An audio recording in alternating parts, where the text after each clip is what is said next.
High, আমি মনীষা বইলান। আমার চ্যানেলে সবাইকে স্বাগত। আশা করছি সবাই খুব ভালো আছেন, আমিও খুব ভালো আছি। আরও একটি ব্লগে সবাইকে স্বাগত। আবারও এলাম একটি গ্রামের প্রান্তে, যেটা আপনাদের সঙ্গে শেয়ার করতে চাই। এই মুহূর্তে আমি যেটা দাঁড়িয়ে আছি সেটা হচ্ছে দক্ষিণ চব্বিশ পরগনা দেউলবাড়ি গ্রাম। তো এই গ্রামটার চারপাশটা একটু ঘুরবো, সাথে সাথে তোমাদের সাথেও শেয়ার করব যে এখানে এসে আমি কি সব ইনফরমেশন জানতে পারলাম। এই যে পুরো রাস্তাটা দেখতে পাচ্ছি, এটা একদম শেষ প্রান্ত বললেই চলে। দেউলবাড়ির মুখে কাটাবাড়ির একটা রাস্তা। তো চলো যাই, আস্তে আস্তে ঘুরে দেখাই। যেতে যেতে এই যে স্থানটা পেছনে দেখা যাচ্ছে, পুরো এই বনটা কেওড়া গাছের কাঁটা ভীষণ ভয়ঙ্কর হয় এবং ফলও হয়, যে ফলটা নাকি খায়। তো যাই হোক, এই জায়গাটা খুব ভালো লাগলো। এই বাইকটাতে করে আজকের আমাদের ভ্রমণ যাত্রা। এখানে আমি দাঁড়িয়ে আছি। এই জায়গাটা হচ্ছে কাটামারি যে বাজার রয়েছে দক্ষিণ চব্বিশ পরগনার কাটামারি অঞ্চল, সেই বাজারের ঠিক মাথাতে এই দোকানটা রয়েছে। এই যে দোকানে দাঁড়িয়ে একটু রেস্ট করছিলাম। একটু বলে রাখি, এই যে নদীর ওপারে যে জঙ্গলটা দেখা যাচ্ছে, ঠিক বিকেলবেলা এলে বিভিন্ন পাখির সমাহার, খুব সুন্দর, খুব ভালো লাগবে আর কি। এখন আমরা চললাম দেউলবাড়ির উদ্দেশ্যে। দেউলবাড়ি বলতেই আতঙ্ক। দীর্ঘদিন ধরে আমরা পেপারে পড়েছি যে বিভিন্নভাবে দেউলবাড়িতে বাঘ ঢুকে পড়ে। আজকে সেই দেউলবাড়িতে আমি আজকে ভিজিট করছি, সুতরাং এক অন্যরকম অনুভূতি হচ্ছে। মনে হচ্ছে এখানে বাঘের ছাপ বা ওখানে বাঘ আসতে পারে, মানে একটা আতঙ্ক, ভয়, এক্সাইটমেন্টও বটে। যে আমি যেসব বাড়ি যাচ্ছি সেখানের মানুষরা কিন্তু প্রতিনিয়ত এখানে দীর্ঘদিন নানানভাবে লড়াইয়ের সঙ্গে যুক্ত থাকে। আজকের এই সমস্ত বিষয়টা দেখার সুযোগ হয়েছে আমার একজন দাদা, যিনি হচ্ছে মিঠুন দা। তিনি একজন সাংগঠনিক কর্মী, এখানে দীর্ঘদিন ধরে মৎস্যজীবী মানুষদের নিয়ে কাজ করেন এবং বাঘে আক্রান্ত মানুষদের নিয়ে কাজ করে আসছেন। সেই সূত্রেই এখানে আসা। তো যেতে যেতে সময় অনেকটা পার হয়ে গেল। সকালে একটা অন্য কাজ নিয়ে এসেছিলাম। এই যে আস্তে আস্তে দেখলাম যে রাস্তাটা প্রায় শেষ হলো এবং একটা ধোঁয়ার মতো দেখতে লাগছে। আমি জিজ্ঞেস করছিলাম কি বলতো দাদা বললো চল একটা ভালো জিনিস দেখাবো। তো আসতেই তখন দেখলাম ডোঙা, লম্বা করে প্রচুর নৌকা ডোঙা দাঁড় করানো এবং একটা দিক আস্তে আস্তে ধোঁয়া। এবং খুব আমি এক্সাইটেড যে আসলে এই নদীটার নাম কি। তো আমরা সবাই জানি, যারা সুন্দরবন সম্বন্ধে পড়েছি বা জেনেছি, সেই মাতলা নদীর এটা ধার, যার ওপারটা কোনো কিছুই দেখা যাচ্ছে না। হ্যাঁ, একটা অন্যরকম ভালো লাগা কাজ করছিল। একটা সাইডে মানুষের ঘর বাড়ি গড়ে উঠেছে আর একটা সাইডে নদী বয়ে গেছে, মাঝখান দিয়ে এই মাটির রাস্তা। এই যে বর্ষাকালে বুঝতে পারছি অনেকটা অসুবিধে হয় নিশ্চয়ই, কিন্তু শীতকালে জায়গাটা খুব খুব সুন্দর। এখানে আড্ডা, গল্প, ছবি তোলা, ঘুরতে আসা, মনটা খুব খুব ভালো হয়ে যাবে। আর এখানে আরও একটি এসে জিনিস জানতে পারলাম যে নদীর যে ইট দিয়ে বাঁধ দেওয়া ছিল, সেই বাঁধগুলো নদীর যে ঢেউ তার জোরেই প্রায় ধ্বংসস্তূপ হয়ে মাটির সাথে আস্তে আস্তে মিশে যাচ্ছে বা জলের সঙ্গে সেগুলো কেটে যাচ্ছে। এই যে ঘরগুলো বলছিলাম, ঠিক এইভাবে ওখানের মানুষজন জীবনযাপন করে। হ্যাঁ, তো এখানেই এদের জীবনযাপন দেখলে সত্যিই অবাক লাগে যে কেমনভাবে থাকে বা কোনোভাবে বাঘের আক্রমণ হতে পারে। হ্যাঁ, অনেক সময়ই হয়। ওই যে দূরে জঙ্গল দেখা যাচ্ছে, ওখানে অবধি বাঘ অনেক সময় এসে পড়ে। এই যে নতুন ডোঙাগুলো দেখা যাচ্ছে, এগুলো সবে নামানো হচ্ছে। এই ধার থেকে স্টার্ট করা হচ্ছে। এখানে মৎস্যজীবীরা নানান ছোট ছোট ডোঙা নিয়ে অন্যান্য বড় বড় জাহাজের সঙ্গে মিলিত হয় বা নিজেরাও নিজেদের মতন মৎস্য শিকার করে। এই জঙ্গলগুলোতেও অনেক সময় কুমিরের আনাগোনা হয়ে থাকে। এগুলো শুনেছি আর কি, দেখা হয়নি সেভাবে, কারণ আমি প্রথমবার এই জায়গাটায় এসেছি। উল্টো সাইডটাতে দেখলাম বেশ কিছু ছোট ছোট জাল ঘিরে ফিশারি করা আছে। এখানে কাঁকড়া, চিংড়ি বা বিভিন্ন পছন্দের মাছ এখানে চাষ করা হয়। সুন্দরবনে যাব আর মৌচাক দেখবো না, এটা হয়? এই যে রাস্তার ধারে যেতে যেতে সুন্দর একটা মৌচাক হয়েছে। এদিকে লোকজন থাকলেও তারা কিন্তু কেউ এটাকে ডিস্টার্ব করেনি। এরা এদের মতো সুন্দরভাবে বসবাস করছে।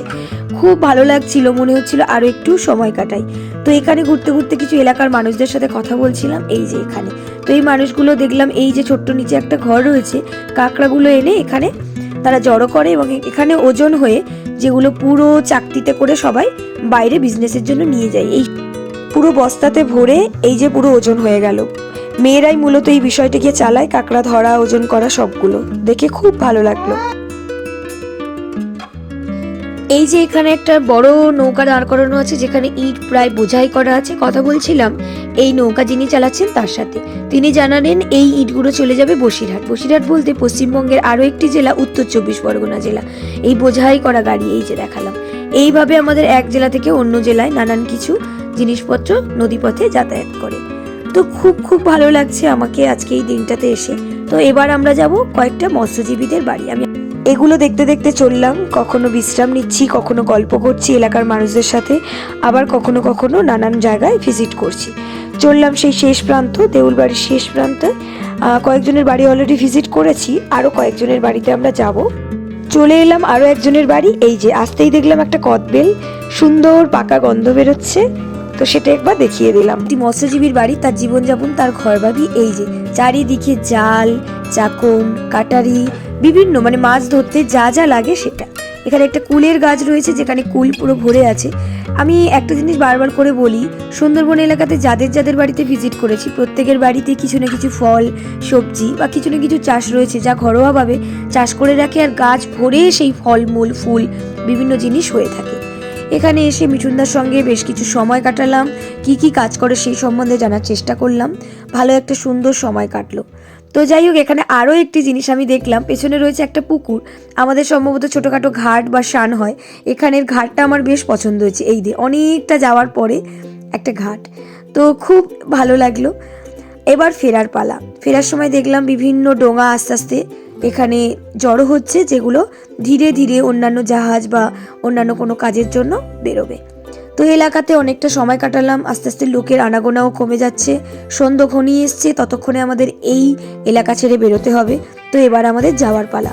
বিভিন্ন দিন, দীর্ঘদিন কাজের জন্য বা অন্যান্য সূত্রে আমি বিভিন্ন এলাকাতে ঘুরছি, যে কেমন মানুষের জীবনযাপন, কিভাবে তারা জীবন কাটায়, কি কর্মসংস্থান হতে পারে, কেন আমাদের মতন মানুষদের সাথে নির্যাতন হয়, কেন মানুষরা সময় মতন ক্ষতিপূরণ পায় না যারা আসলে নির্যাতনের শিকার হয়। এই সব কাজের সূত্রে আমার বিভিন্ন এলাকায় ঘুরতে হচ্ছে। তো যাই হোক, সব কিছু মিলিয়ে একটা নানান বড় অভিজ্ঞতা, যে অভিজ্ঞতা শুধু আমার মধ্যে নয়, আমি সেটা আমার ভিডিওর মধ্যে দীর্ঘদিন দেওয়ার চেষ্টা করি। এই যে এবার আমরা চলে যাওয়ার পালা। এই জায়গাটা আমার খুব পছন্দ হয়েছিল যাওয়ার সময়, আবারও একবার দেখিয়ে দিই। মাঝখানে যে জঙ্গলটা রয়েছে, শুনেছি ওখানে নাকি বাঘের আনাগোনা। মাত্রা নদীর ধারে কিভাবে এখানে ভেঙে বংশস্তূপ হয়েছে, এগুলো তো আরও অনেকভাবে ভেঙে গেছে। তো এইগুলো সরকারের অনেক বেশি কাজ করা উচিত, নইলে কখনো বাড় এসে গেলে পুরো গ্রাম কিন্তু চলে যাবে। আমরা কিন্তু সেই আইলার কথা ভুলে যাব না। আইলাতেও অনেক ক্ষতিগ্রস্ত হয়েছিল, তার মধ্যে এই এলাকা হচ্ছে অন্যতম। আইলাতে প্রায় সব ধ্বংস হয়ে গিয়েছিল। কয়েকজনের সাথে কথা বলে জানলাম তারা তো ঘরবাড়িও খুঁজে পায়নি, নতুন করে আবার ঘরবাড়ি করেছে, গৃহপালিত পশু তারা চাষ করেছে। তো এইভাবেই তাদের জীবনযাপন চলতে হয়। অত্যাধিক দূরে হওয়ায় তাদের কর্মসংস্থানের যোগান এগুলো খুবই সমস্যাকর। তো যাই হোক, সন্ধ্যা ঘনাতেই একটা সুন্দর সময় কাটালাম এই বাচ্চাগুলোর সঙ্গে। এবার বাড়ি ফেরার পালা। একেবারেই নদী আর দেখা যাচ্ছে না, শুধু আগুনটাই দেখা যাচ্ছে। এখানেই ভিডিও শেষ করব। আপনারা খুব ভালো থাকুন। আবারও নতুন করে গ্রামে ভিজিট করলে, নতুন কোনো অভিজ্ঞতা হলে আপনাদের সামনে শেয়ার করব। আমার কোনো কথাতে আপনাদের কোনো খারাপ মনে হলে আপনারা ক্ষমা করবেন, কারণ অনেক সময় আমাদের ভুলভ্রান্তি অনেক কিছু হয়ে যায়। সুতরাং আজকের আমার ভিডিও এই অবধি। গুড নাইট, শুভরাত্রি। সবাই খুব ভালো থাকুন।